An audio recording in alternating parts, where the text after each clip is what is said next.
Welcome to the Geek to Geek podcast, where which of us is witchiest? I'm Void, and I'm here with my co-host Beej. Witchy Beejy. I got the tune completely wrong.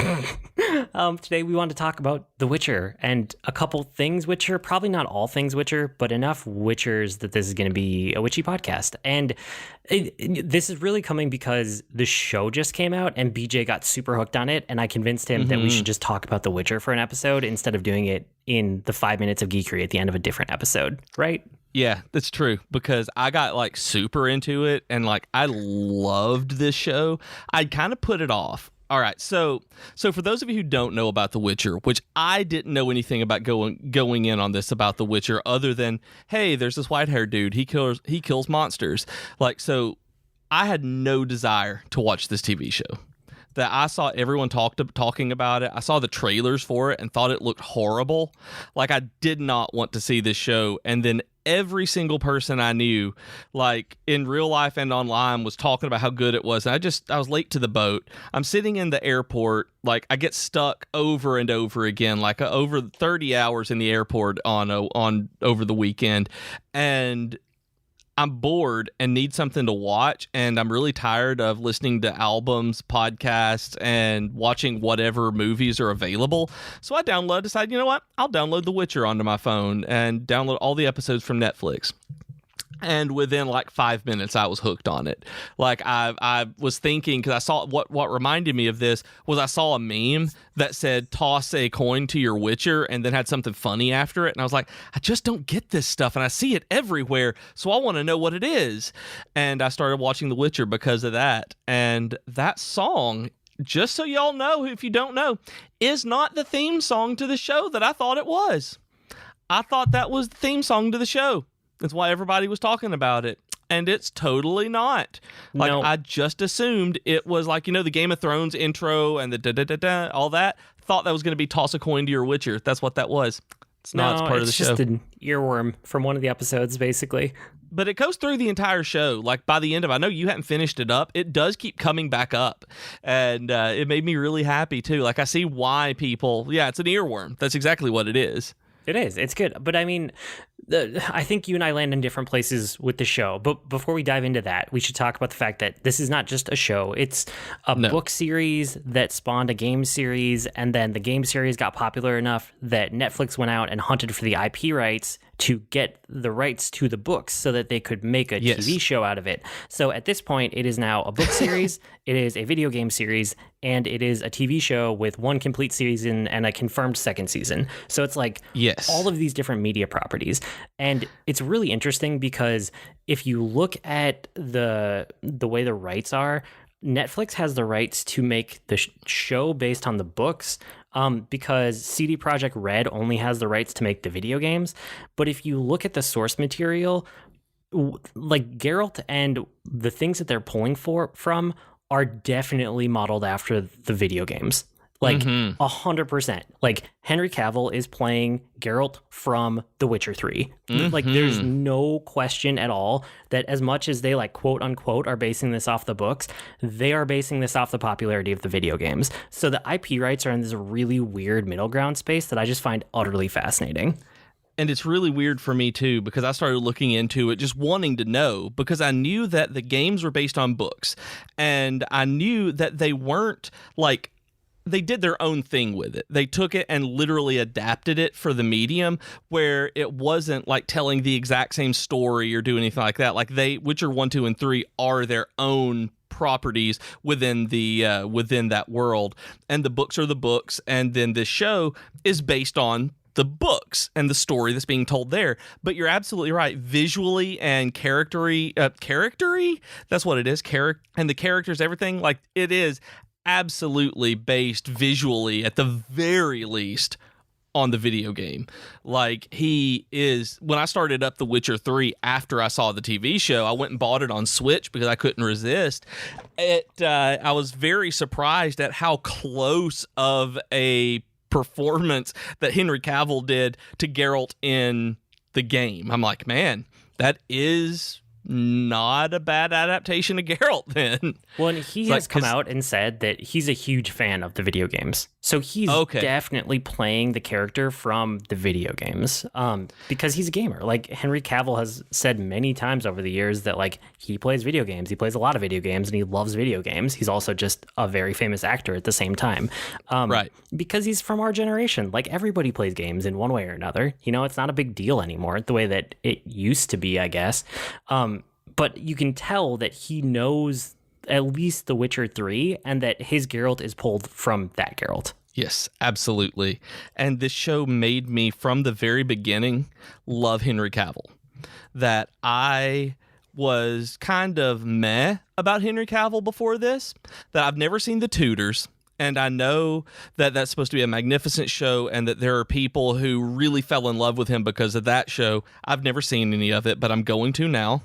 I'm actually one of the few people who really, really likes Man of Steel for his Superman in it and his Clark Kent. Really, really like him as that. All the other DC stuff where he's Superman, just kind of meh. He exists in those. We don't talk about them anymore, though. And so there's Man of Steel, that I really like Henry Cavill in, but I don't know a lot about him otherwise. And then I see Geralt, and I'm like, you win, sir. I love you. Like, I am now a Henry Cavill fan because of how he plays Geralt, and I had no idea about Geralt from the game or anything at all like that, but he played him right. He is this kind of character who could be completely emotionless, but he is completely sympathetic at the same time. Yeah. And it's very hard to get that. It's very hard to get that right, and it's very easy to mess up. And I think he stays in that character where you're sympathetic to this character while you're like, how can you just act like that, man? Just what's wrong with you? But you care about him. It's a very good performance to be able to do that. Well, and we should probably set up a little bit about the world. If you've never seen anything Witcher related before, it's kind of a dark fantasy world, basically, at its core. And there's a couple other things going on there. Like, it's pulling from Eastern European influences, so it definitely has a different like undertone to it. It gets very dark in some places, in the world building anyway, not necessarily in the show itself, even though the show gets dark too. Show gets pretty dark. Yeah, so that shows through. But you can see some of this in, there's a no-clip series that came out on YouTube where they did like a history of CD Projekt Red, which is the development studio behind the game. And then there are like 2 or 3 no-clip episodes right after that, or videos, I guess, documentaries right after that are about like the making of The Witcher 3 and then like the quest and the story and the world building. And they have all these like standalone ones about different aspects of it. And it gets into all of that, which is super, super interesting. But, you know, at its core, it's fantasy. Like, if you know some fantasy tropes, you'll be fine diving into it. Even if it does different twists on it, even if it's slightly different framing, that's kind of the world that they're playing in. And yeah, I mean, the show, I don't know. I feel like everybody loves this show more than I do. I think it's good. I just don't think it's amazing. And people are like, oh, it's next Game of Thrones, it's the next whatever.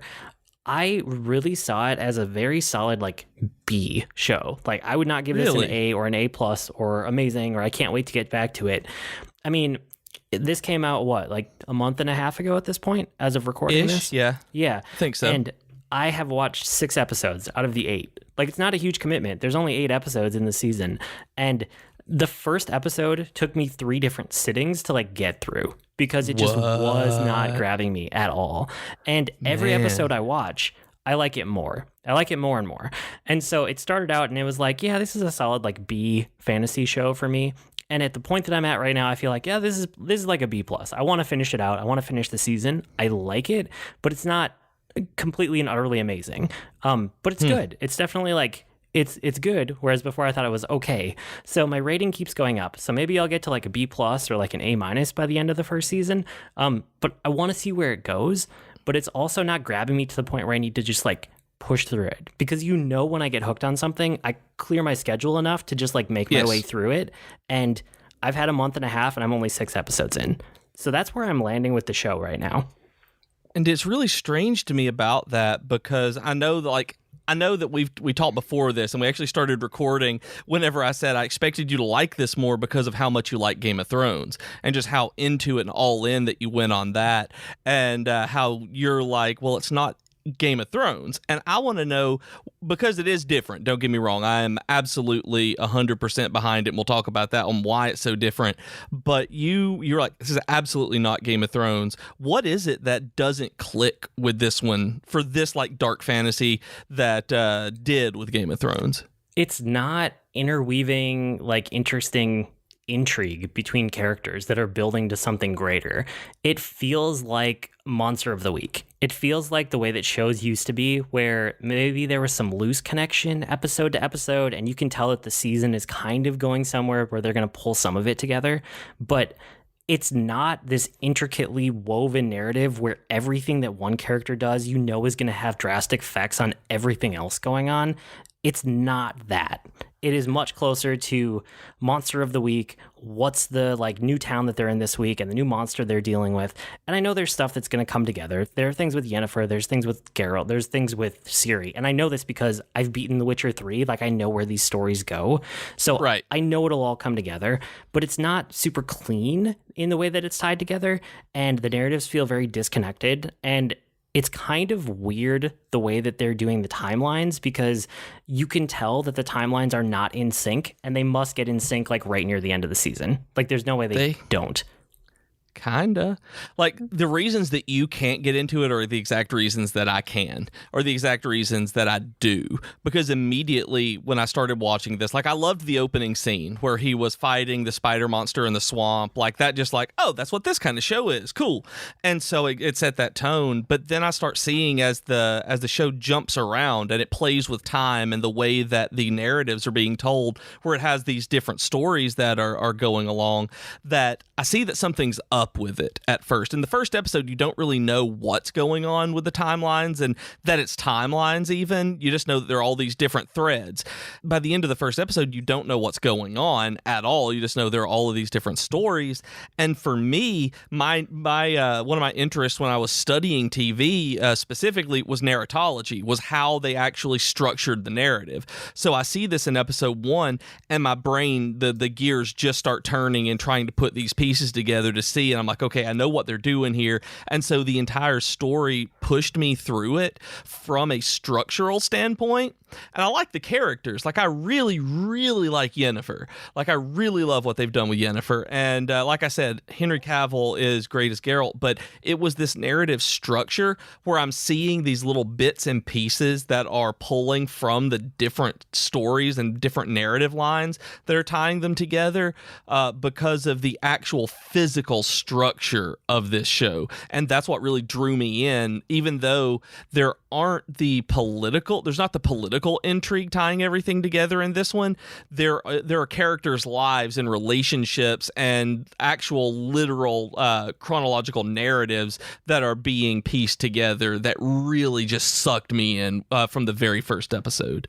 Yeah, and that was kind of what pushed me away, because the first episode, if you don't realize that it's part of this like weird thing that they're doing with the timelines, it just feels like a very badly constructed episode of TV. Like, it just feels like, why did you put things together in this order? It feels arbitrary and nothing is connected. And so that's why it took me 3 sittings to get through the first episode. Like, that first episode almost put me off the series multiple times. Until I saw an actual timeline of how the season was constructed. And I was like, oh, okay, it gets better. I should stick with it longer.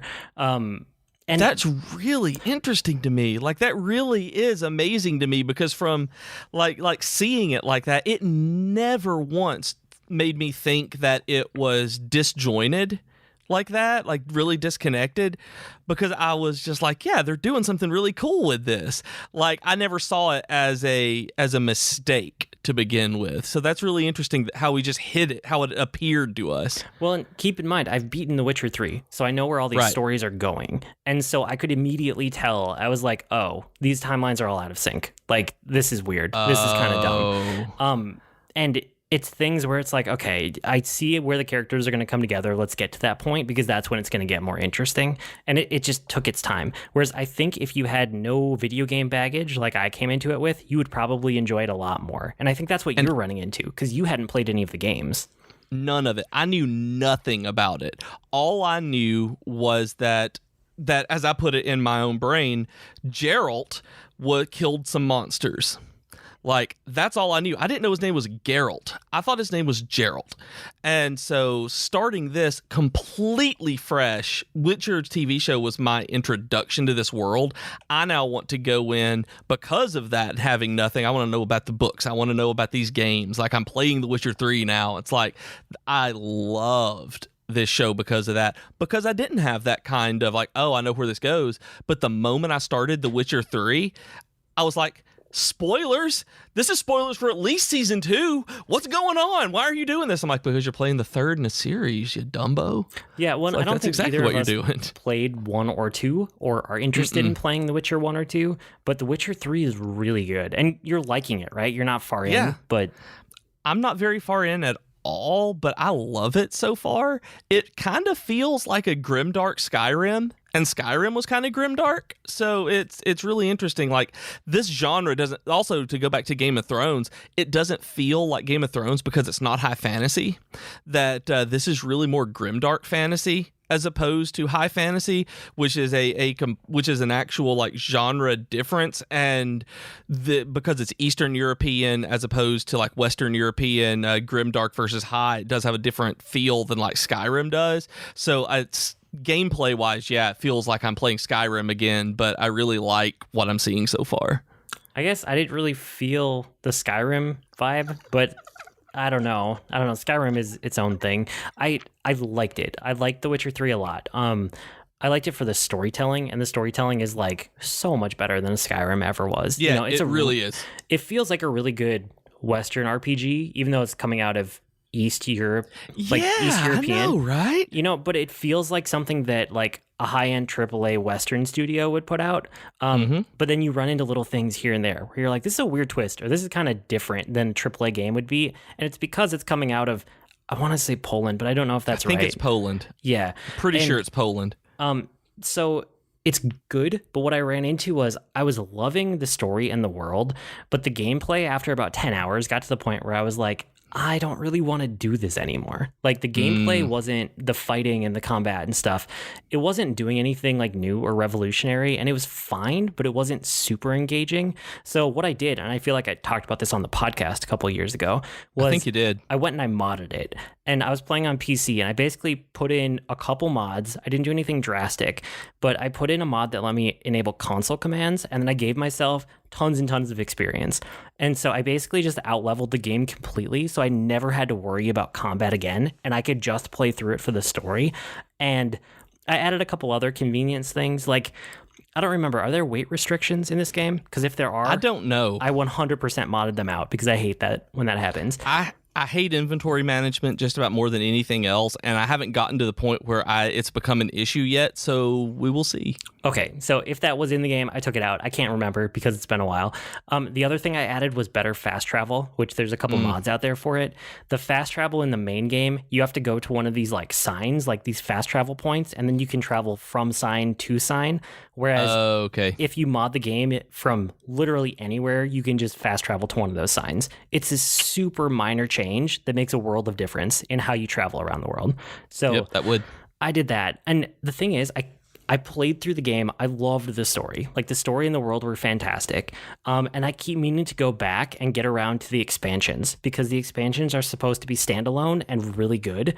And I just haven't, for whatever reason. So maybe this will be, maybe I'll finish the show and then that'll kind of push me into like the Witcher 3 expansions. Like, I think it's Blood and Wine, and there's one other also, if I remember right. I can't remember what the other one is, yeah. And they are standalone. You can even start them on the Switch version.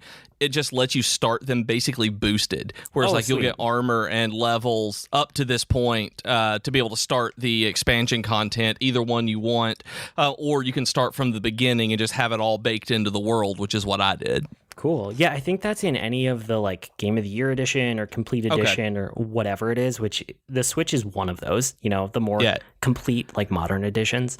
But I know you can get that on other platforms too. And so I'm curious now, are you tempted to check out the books at all? Because for sure. Now I'm looking at the books and I'm like, are these good? Like, are they worth my time? Are they short stories? Because from what I've seen of everything in the world building, these could be novels that are really like series of short stories. Are they monster of the week, or are they really like full-blown epic novels where everything ties back into itself? I have no idea. Do you? I'm fairly certain they are full-length, long novels. Okay. I'm trying to look right now as we're talking about this, just to see. Like, I don't know for sure, but and I'm fairly certain. From everything I've heard, the novels right now are the best way to bridge the gap between the show and getting to The Witcher 3, because The Witcher 2 is rough, and The Witcher 1 is really, really rough, and probably nobody ever wants to play that one ever.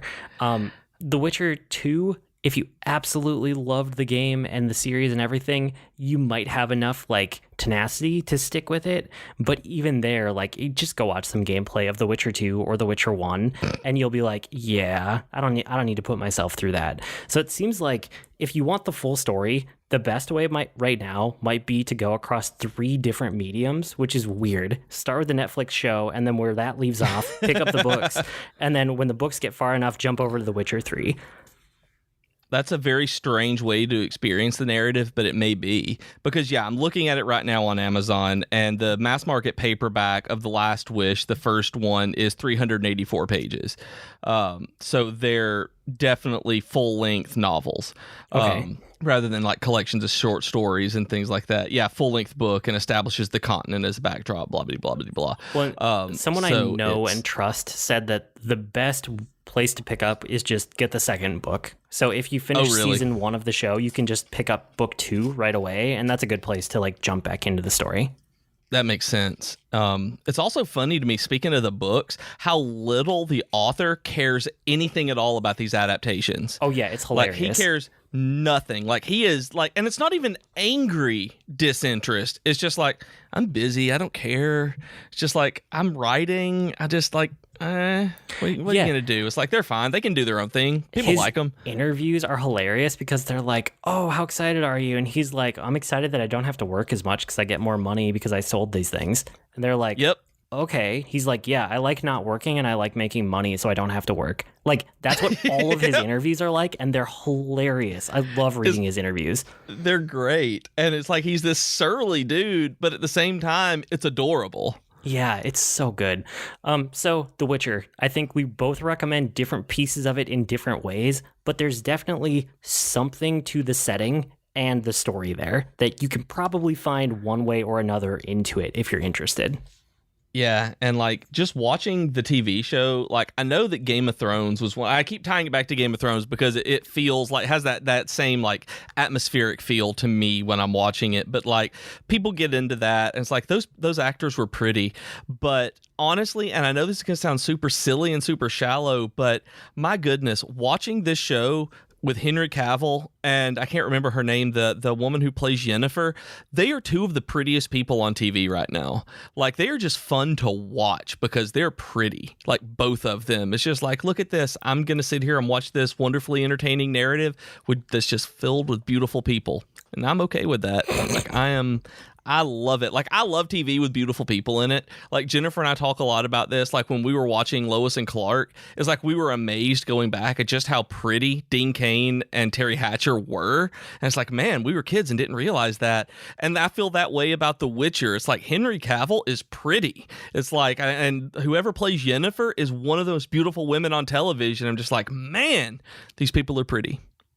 Okay, so we'll if y'all like there. Pretty people on TV, they're pretty. Yeah, I guess they are. That's a place that we're going to drop that topic then. You guys, if you want great discussions about pretty people on TV, you can support us on Patreon, patreon.com/geek2geekcast. And that helps pay for the hosting for the show and bringing us to you every week and expanding the network and the community and all the things that we want to build out, basically. outside of that, the network itself, you guys get podcasts, we have streamers, we have the Geekery blog with a bunch of writing and really cool content on it. All of that is at geek2geekmedia.com, and you can go to geek2geekmedia.com/subscribe to get it sent right to you.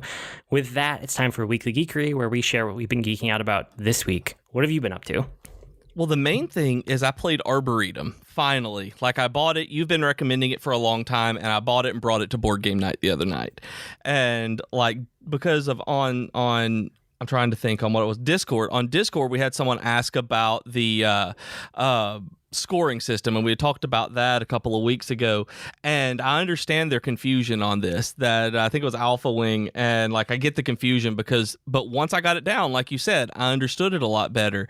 And so Jennifer and I sat and played 2-player, and then the next night, like I got to play 4-player with all the board game folks. Like we got to sit down and actually do a big 4-player game, and it is such a different game with 2 and 4 people. Like, it is probably one of my favorite board games that I've played so far, and it's a card game, but it's a tabletop game, and it's one of my favorite ones now. Like, it is super fun now that I know how to play it. Yeah, Arboretum is great. Thank you. Yeah, no problem. I'm tempted to actually buy the deluxe edition of it with the foil cards and the wooden box and everything, but I haven't. I just can't bring myself to pay like an extra $30 for it. But if something happens to this one, I will definitely get those. Then I've watched Jennifer play a lot of Cat Quest while I was gone to Phoenix. Like, she started playing Cat Quest on the Switch, and I didn't think she was gonna like it. I really didn't expect her to like these, the kind of silly action RPG, like clicking around, dodging around kind of combat that it has. But she really has fallen into it. And so at night, a lot of times, I'm just sitting around watching her play Cat Quest.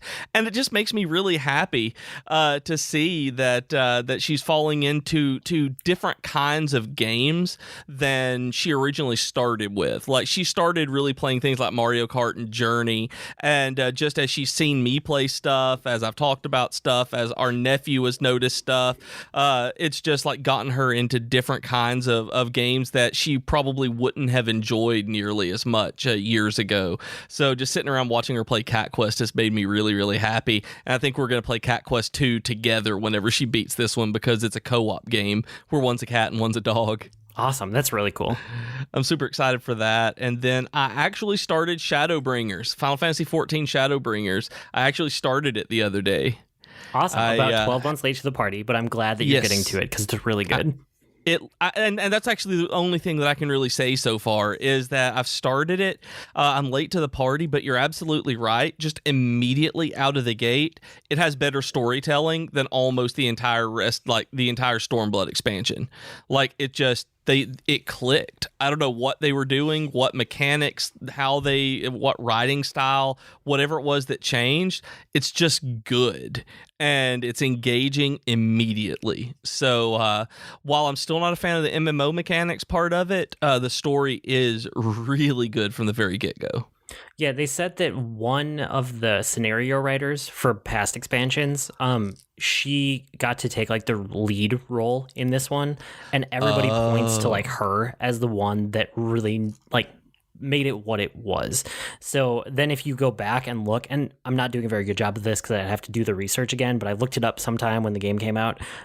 You can go back and look at the quests that she has written for past expansions, and I don't know if she was part of the base game, but you're like, oh yeah, these are all of the best quests ever in the whole game.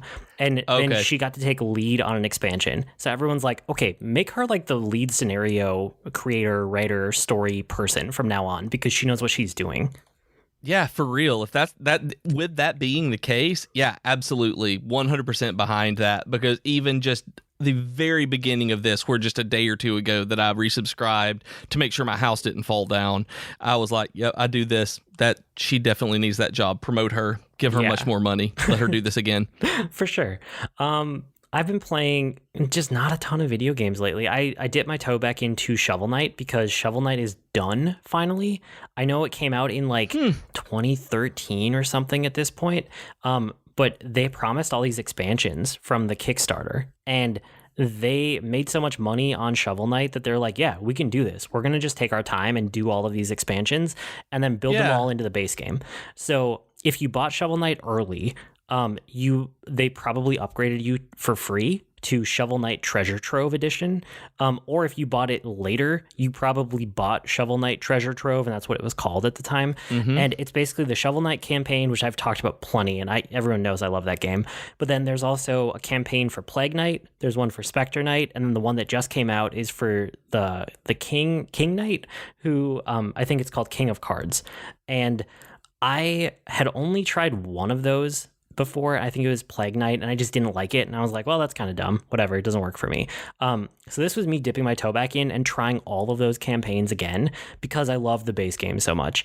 And again, Plague Knight was kind of whatever. Spectre Knight was interesting, and I kind of want to play it more because you can like run up walls and you can do these weird jumps and like kind of slice through things as part of your platforming. And then King Knight does this charge where he like does a shoulder charge, and then if you hit certain objects, he'll like spin up into the air, and then you can combo it into another shoulder charge. And his is the campaign that I was liking the most. So there are now like 4 campaigns, plus in the King of Cards, there's a whole sub-quest card game that's like core to the story. And I just wanted to highlight it because there's a lot there. Shovel Knight's still good. It's a really good bang for the buck, but also they're done now, and Yacht Club Games can move on to their next game. And I'm so excited to see what they do next. Like, I didn't realize that like Shovel Knight Treasure Trove wasn't a sequel to Shovel Knight. Nope, it's like, just the base game that they built on. Huh. I didn't know that. Like, this entire time, one of the reasons that I didn't pick up Treasure Trove is because, like, I've played the first Shovel Knight and I didn't get into it like you did, but I keep hearing such good things about it like this. And so I want to go back, and I was like, but I don't really want to go back to the original game, and Treasure Trove is out, but I don't know, the difference. And they're like, it's the same game, BJ. It's like I didn't realize that. Yeah, it's the same game. So Shovel Knight is still good, surprising no one, but it's finally done, which is kind of fascinating. And that's crazy. Outside of that, I've been reading more books. One of the other ones I wanted to highlight, I know I kind of highlighted one last week, was The Fold. So this is a Peter Klein's novel, and I've been reading more of his stuff. He's kind of hit and miss with me. He's the guy that did that book about, what was it? How did I describe it? Zombies on the Moon? Yeah. That one was kind of meh, whatever. But the one that I just finished is called The Fold. And it's basically about like kind of transportation technology, like instant transportation between one point and another, basically teleportation. Right. But as you get farther in the novel, it quickly becomes apparent that what they're actually doing is traveling between alternate realities. And so every time you walk through the portal, you're in a slightly different reality. And as sliders. Yeah. And as the book goes on, the realities that everything is coming through and going between get more and more off from each other, and it kind of gets out of hand. But it's my kind of science fiction. Like, I love that kind of thing. Yeah. So that one's called The Fold. I really, really like it. It's totally standalone, so you can just go grab it. But I recommend that. And then I picked up a new podcast too that I don't think I mentioned on this podcast. It's called Ludology. Have I talked about this one yet? Not that I've heard.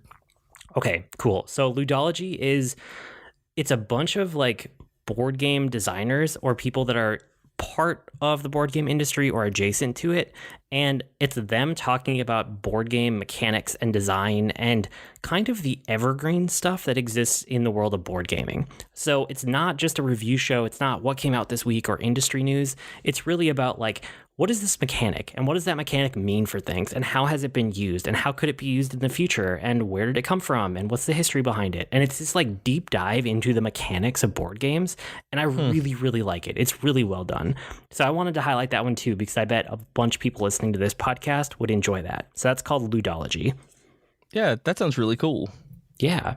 I think that's it for this week. You guys can write to us with comments, suggestions, or feedback. Our email address is geek2geekcast@gmail.com, or reach us on Twitter @geek2geekcast.